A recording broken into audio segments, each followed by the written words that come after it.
Hey everyone, this is Clint with Creative Retail Talks, and I am talking today with Lawrence Hoffman, VP of Sales and Marketing for Marvy Uchida.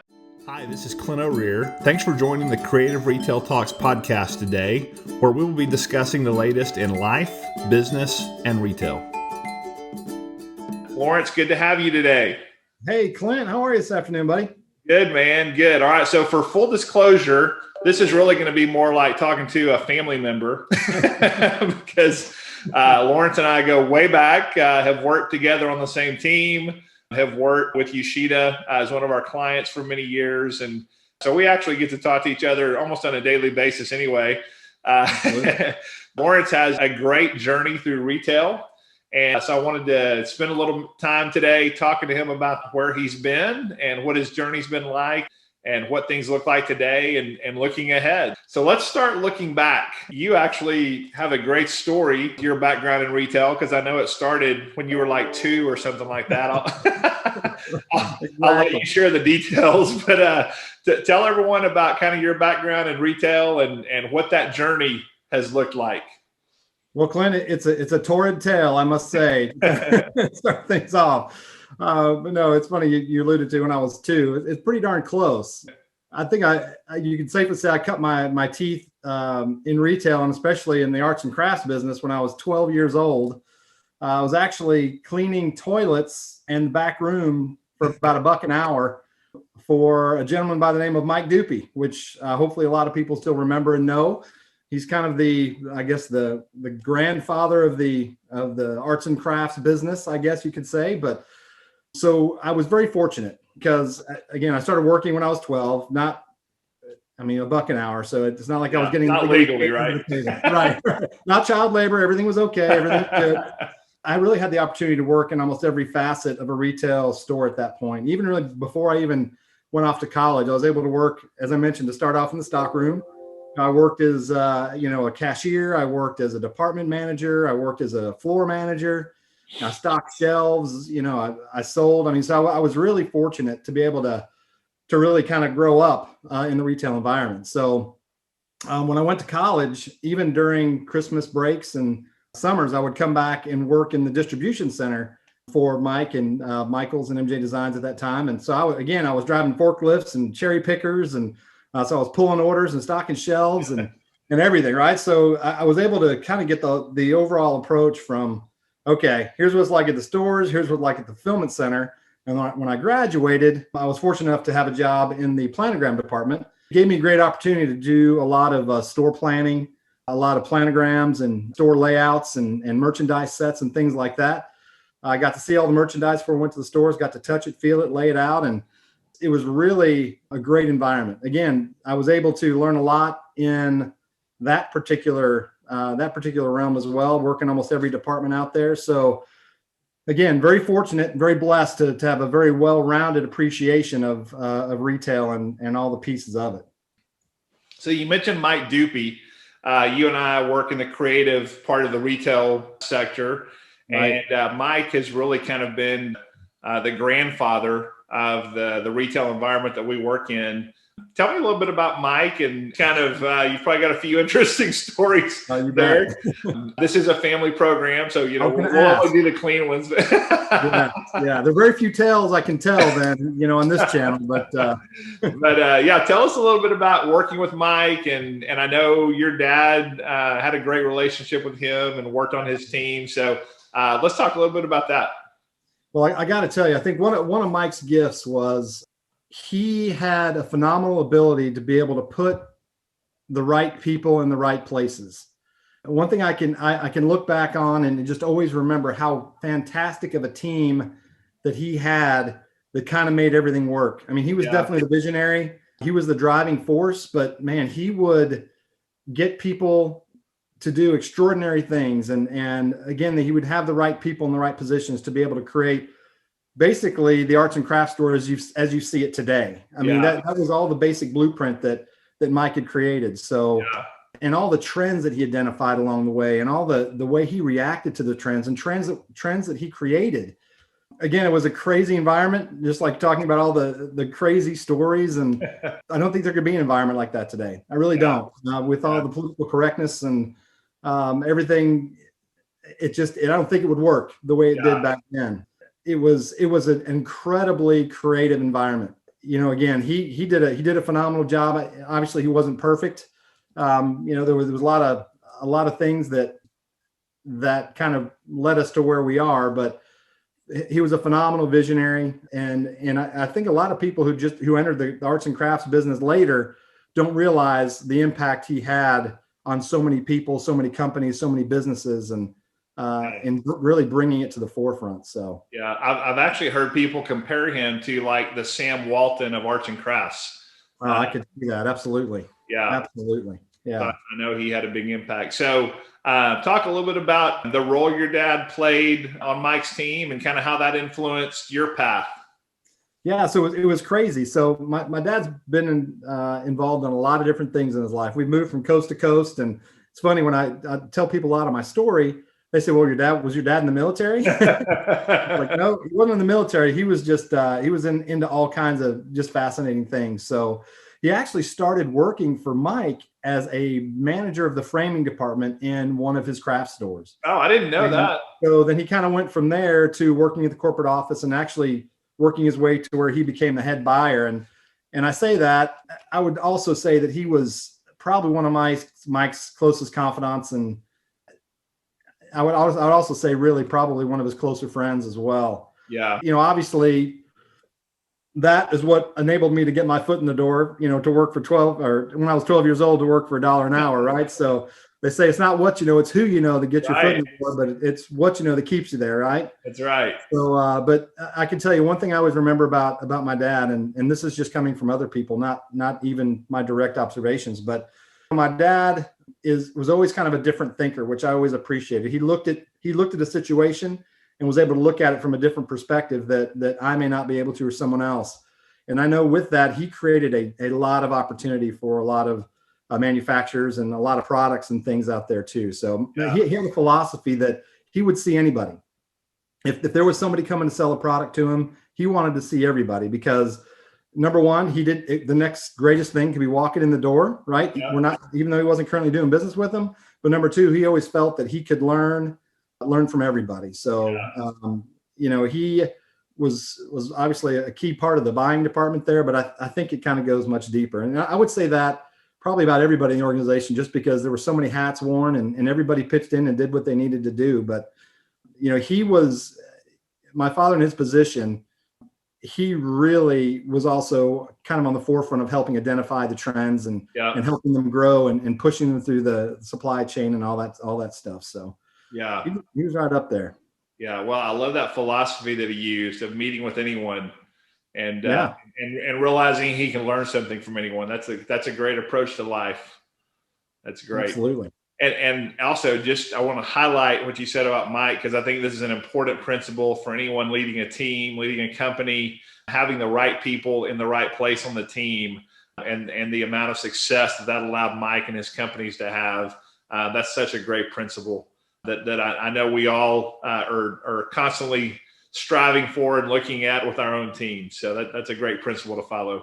Yeah. And I can tell you too, as crazy as things were sometime in that environment, everybody worked together and they worked hard. They worked hard for each other. They worked hard for Mike. They worked hard for the common goal. And even though we all worked hard, it was still a ton of fun. Yeah. There were squirt gun fights during the day. There were, huge Halloween parties. There were big lunches, and people just really enjoyed the camaraderie, enjoyed the environment, and enjoyed working together. So I would definitely say the environment wasn't for everybody, but the people that were there, I think, really appreciated it and really understood what made it so special.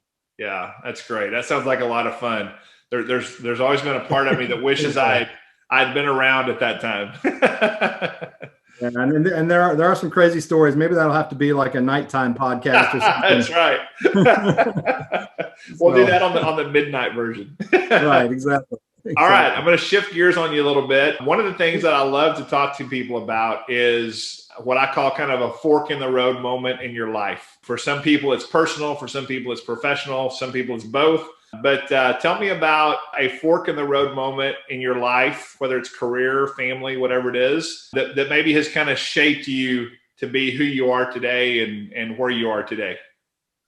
That's really interesting because I don't know if I can narrow it down to a single fork. I think it's more like a salad bar full of forks, I guess I would say. Only because, it's interesting when you look back, especially kind of if you use this point where we are now, you look back and you're like, man, I didn't know it at the time, but that was preparing me for this, and this was preparing me for this, and this was preparing me for this, and vice versa. So from a professional aspect, I would say there were probably 3 or 4 major forks in the road. And it's funny because a lot of times maybe they don't seem like they're very positive things when they happen, right? They may turn you a different direction, but God's got a bigger plan.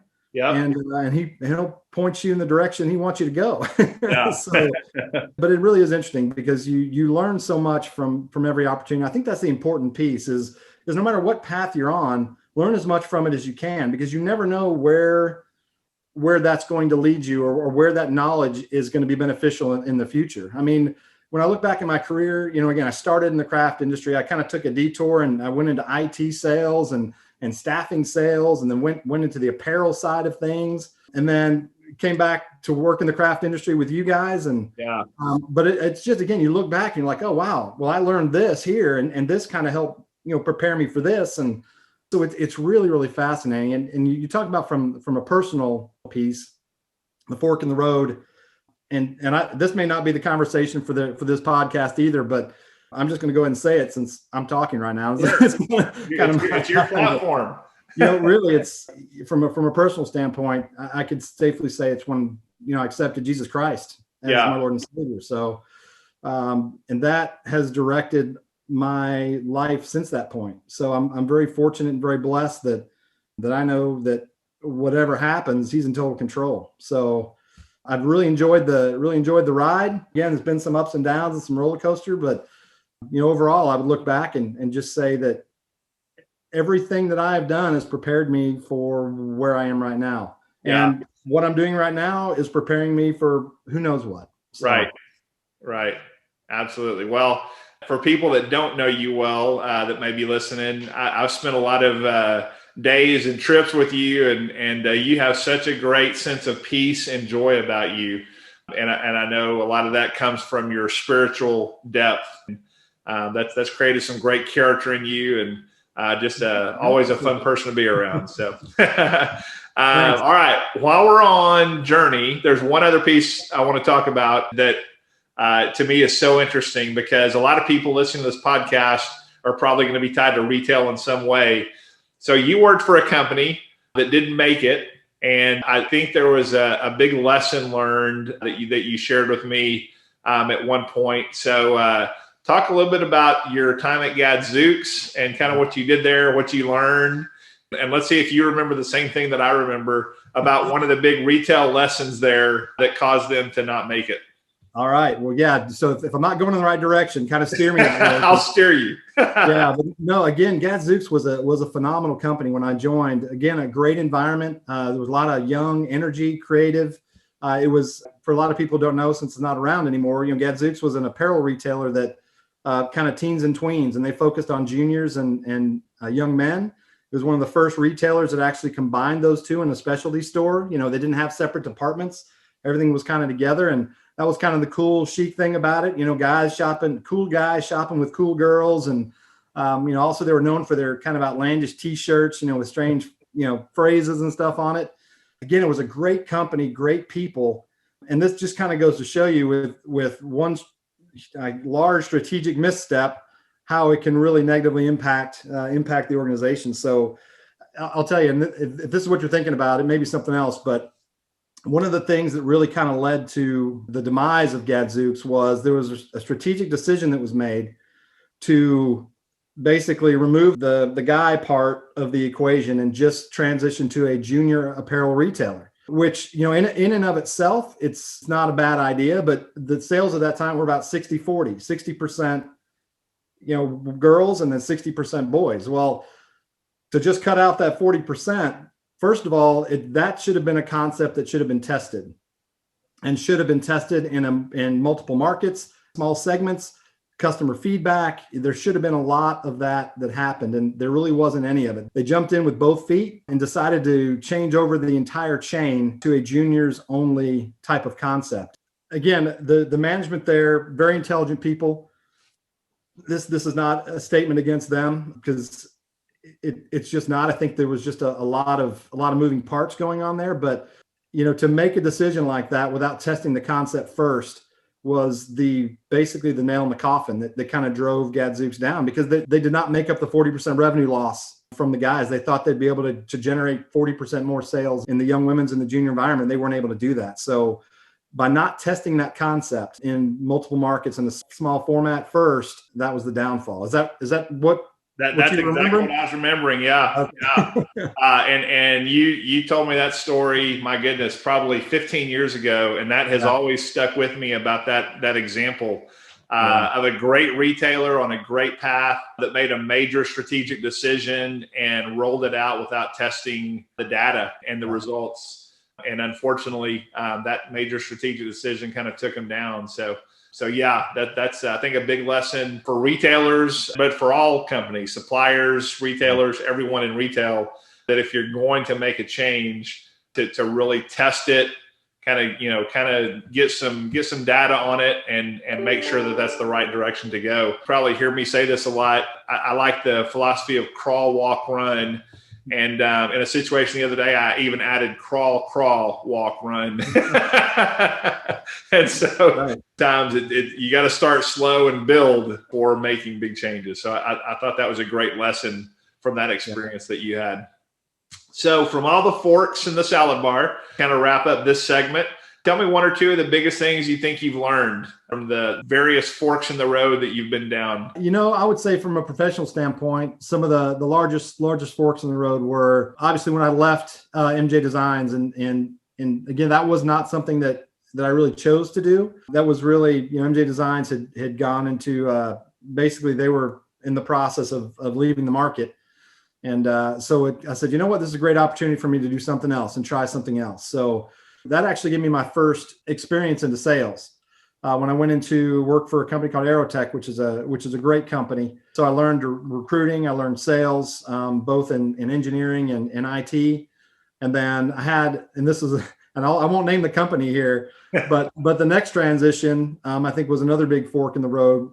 It was probably my least favorite job. It was officially, to date, it was the only job I've ever actually been let go from, which as I was talking about earlier, sometimes God lays out your path that you didn't necessarily lay out for yourself. But I think he understood, and he knew that that was not a good environment for me. But that's the one, when I left there, that's the one who got me back into retail, on the retail side of things. So I think that was another big pivot. And then obviously the experience I gained at CSC, getting the opportunity to work with world-class retailers and world-class manufacturers gave me a tremendous amount of experience and knowledge on a lot of different fronts that enabled me to kind of make the pivot and switch to Uchida. So if I had to narrow it down, I'd probably say those three or four.